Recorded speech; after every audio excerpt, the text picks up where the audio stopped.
Once upon a time, in a quiet valley surrounded by swelling hills and tangled woods, there lived a young man named Ari. He had a heart unguarded, a curious mind, and a knack for weaving dreams from the poetry he'd read by candlelight. He preferred solitude, not because he disliked people, but because he often felt like he didn't fit in among the laborers and merchants of his town. Ari wasn't quite what they expected. He was neither masculine nor brash, nor did he care to feign an interest in courting the women who gathered in the town square. His heart, though keen to love, was unlike the hearts around him. It longed for something other, something he couldn't name, but which he felt hanging in the air of stories and myths, like syllables never quite spoken aloud. Life in the valley was unchanging until one crisp autumn evening. Ari's father, a traveling merchant in glass trinkets and gleaming oddities, returned from the road pale-faced and trembling. He had strayed from the main road and, while seeking shelter from a sudden storm, stumbled upon what he called a cursed castle. The place was alive. The walls whispered, vines grew and twisted before my very eyes. I would have escaped unscathed, but his father hesitated, then withdrew from his satchel a delicate rose enclosed in a glass dome. Curiosity betrayed me. I took this from the garden. "What happened?" Ari asked, unable to look away from the hypnotic glow of the rose. Its petals seemed to shimmer faintly, even in the dim candlelight. "A beast," his father choked out. It appeared and spoke. It demanded I return what I had taken or offer something of equal value. Ari's stomach twisted. Deep in his heart, he already knew what he must do. The very next evening, carrying only the dome with the stolen rose and an old cloak against the growing chill, Ari set off into the dark woods. He wouldn't let his father suffer for a mistake of curiosity. If this creature wanted something, or someone, then Ari would offer himself. And a part of him, the small part that had always felt out of place, wondered if there was perhaps something or someone waiting for him at the end of this strange road. The beast's castle loomed above him like a shadow carved from the sky. It was monstrous yet beautiful, all winding spires tangled with ivy and glinting with dim, unnatural light. The gates yawned open with a groan as he pushed them, and the castle seemed to hold its breath as he stepped inside. Once inside, the magic of the castle came alive in ways his father could never have described. Paintings shifted as Ari walked past, following him with painted gazes. Candles lit themselves along his path. The air hummed quietly, as though infused with whispers. Ari strode forward into a grand hall, trying unsuccessfully not to tremble. And there, stepping out of the shadows, it emerged. The beast was no mere creature of claws and teeth. Its presence filled the air like a thunderstorm, its form massive and strange, a man, and yet not. He had fur streaked with silver over broad, muscled shoulders and eyes that glinted like amber fire. His horns curled like a stag's, majestic yet alien. And his voice, when he finally spoke, was low and guttural, but laced with curiosity. "You returned willingly?" the beast said, the question darkened by suspicion. "I did," Ari answered, his voice trembling only slightly. Steeling himself, he raised his chin. "You wanted payment for the rose. Here I am. Take me and let my father be." The beast stepped closer, close enough that Ari could see the faintest hint of something soft and human hiding behind the raw power of his gaze. "Why would you do this for him?" "He's my family," Ari said simply. He hesitated, thinking of the way he'd never quite fit in among the bustling townsfolk, how even his family, though loving, didn't truly understand the pieces of him hidden beneath the surface. "And it's not as if anyone will miss me." For a long moment, the beast stared in silence. Then, with a voice soft enough to surprise Ari, he spoke.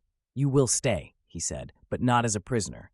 Before Ari could react, the beast turned and began walking away, his hulking form seeming to blend into the strange architecture of the castle as he moved. Unable to resist, Ari followed. Days bled into weeks, and Ari's fear of the beast began to shift, much like the castle itself, which seemed to reflect the moods of its owner. The towering dim halls grew warmer with light, as did Ari's perception of the beast. Strange patterns began to form in their interactions. The beast, despite his size and rough appearance, moved with a kind of hesitant gentleness.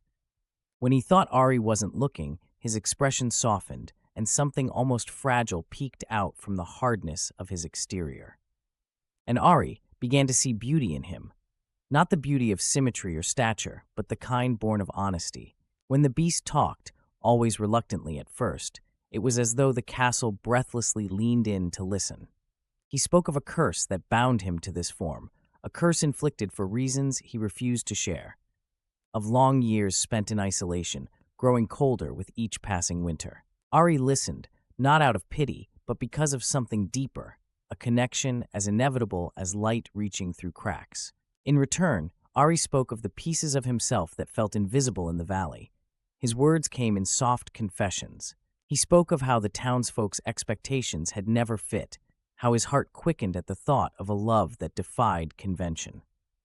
The beast listened intently, his fiery eyes steady, as though he understood without needing to ask for clarification. Their companionship grew unbidden, like ivy spreading across the walls. One evening, as twilight wrapped the castle in deep hues of blue and silver, the beast led Ari to the gardens.